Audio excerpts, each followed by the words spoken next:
Hello.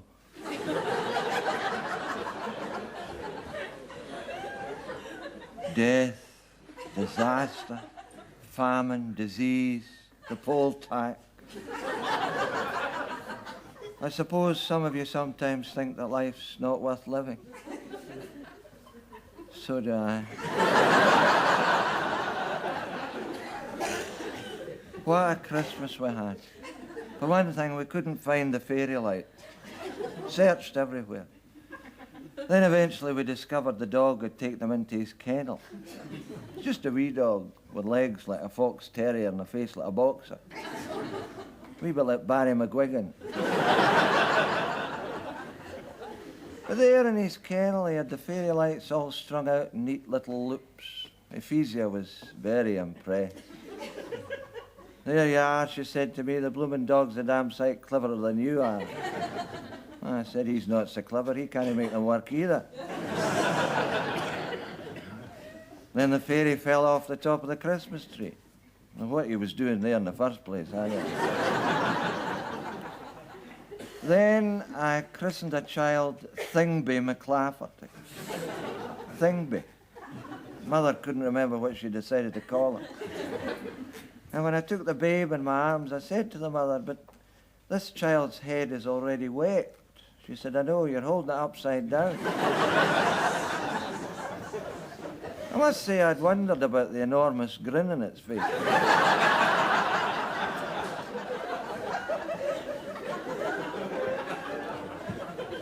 And this year we'd decided to put up an illuminated Christmas message above the church door. Unfortunately, Mercedes McClumpher, the session secretary who would have had to make all the arrangements, wasn't at that meeting, so I went round to her house and popped a note through her letterbox giving the text of the message and the dimensions of the sign. Apparently she collapsed in a dead heap when she read the note, for it said, unto us a child is born 8 feet high and 5 feet wide.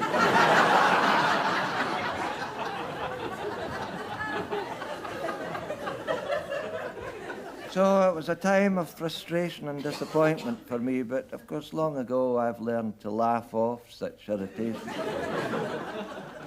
Rather reminded me of that other ancient parable of misadventure which you may remember. And lo, there were 10 vestal virgins. 5 were wise virgins and 5 were foolish virgins. And the 5 wise virgins were elderly and irritable, for they had been wise for many years. It was getting on their wit.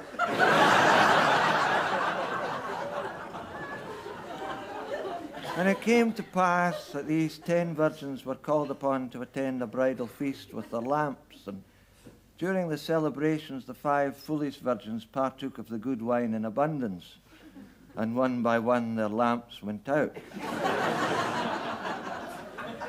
And when they awoke, they said unto the wise virgins, give us of your oil that we might replenish our lamps.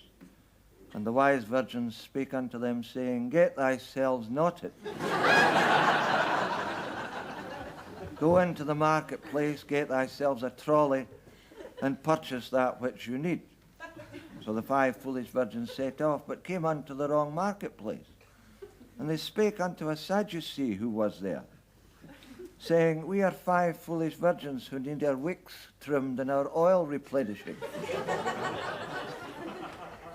Go ye to yonder house, replied the Sadducee. Knock thrice upon the door and ask for Obadiah.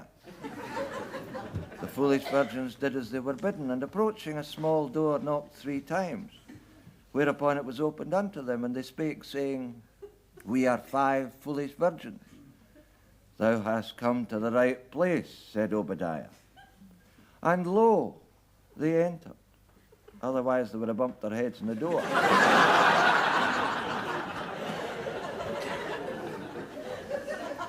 And having no light, they had to sit in the dark with the boys, which was very foolish. For though they kept their hands on their lamps, they were soon well oiled. And it came to pass that when the 5 foolish virgins returned to the feast, they spake unto the wise virgins, saying, rejoice, sisters, for we are not the foolish virgins that ye knew. For not only have we lost our foolishness, we